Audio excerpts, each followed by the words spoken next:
Comment expliquer ce changement de tendance sur les cours des céréales? Alors effectivement, on a un retour de la volatilité depuis maintenant plusieurs semaines et plusieurs mois. Je pense que le début de l'année 2024 était très mouvementé et on va voir que c'est peut-être pas fini. Alors, pour revenir un petit peu en arrière, le tout début de l'année 2024 avait été marqué par une course à la compétitivité, notamment entre les blés européens et les blés de la mer Noire, bien sûr, où il restait beaucoup de volume à sortir.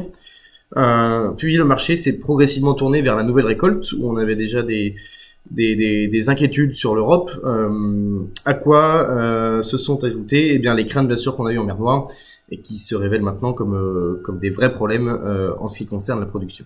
Peut-on déjà quantifier les pertes de production? On avait eu des conditions beaucoup trop humides cet hiver et également au début du printemps, et les conséquences sont déjà observables. On devrait avoir une production européenne qui chute d'à peu près 7 à 8 millions de tonnes par rapport à l'année dernière. Voilà. Bien sûr, les estimations de production sont encore sujettes à ajustement, notamment quand on voit la météo à l'heure actuelle en France et en Allemagne, où la pression maladie et le temps bien trop humide remet un petit peu en cause les potentiels de rendement.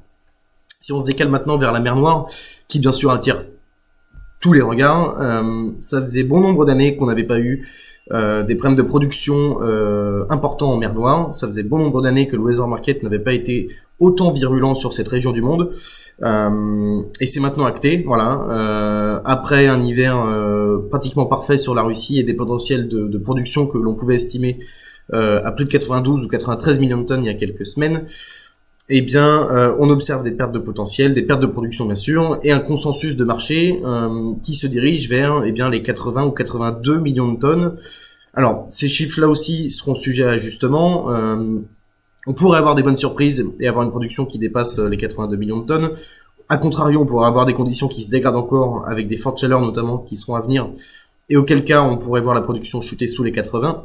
Mais globalement, le discours est bien de dire qu'on a perdu au moins 10 millions de tonnes sur la Russie par rapport aux premières estimations que l'on pouvait avoir à la sortie de l'hiver.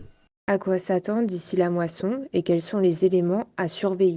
Face à ces problèmes de production importants que l'on a sur l'Europe, sur la Russie, et on n'en a pas parlé, mais sur une partie de l'Ukraine, on a des marchés qui ont fortement réagi, bien sûr. On a eu un rebond de plus de 50 € tonne sur Euronext pour la partie blé, suivi également du maïs.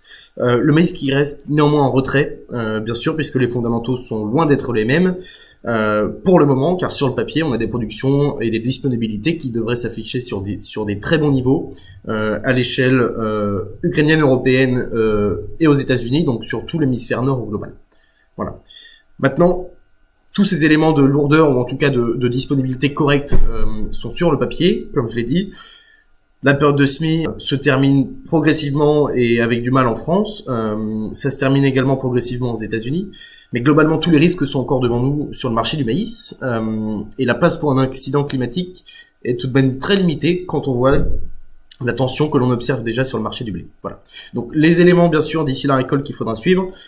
Les estimations de production et de récolte au moment de la moisson, bien sûr, des céréales d'hiver sur l'Europe et la mer Noire, et également les conditions climatiques pour les cultures de thé et surtout le maïs. Quel est le conseil d'Argus Media France? Face à autant de volatilité, face à un rebond des cours aussi marqué et face à des risques qui sont encore bien sûr largement devant nous, je pense que la méthode de l'année 2024 nous le montre bien. Le conseil d'Agritel pour les producteurs, il est de profiter des opportunités que l'on peut avoir à l'heure actuelle, d'avancer progressivement dans les ventes, sans prendre trop d'avance, et d'accompagner la hausse du marché progressivement d'ici la récolte.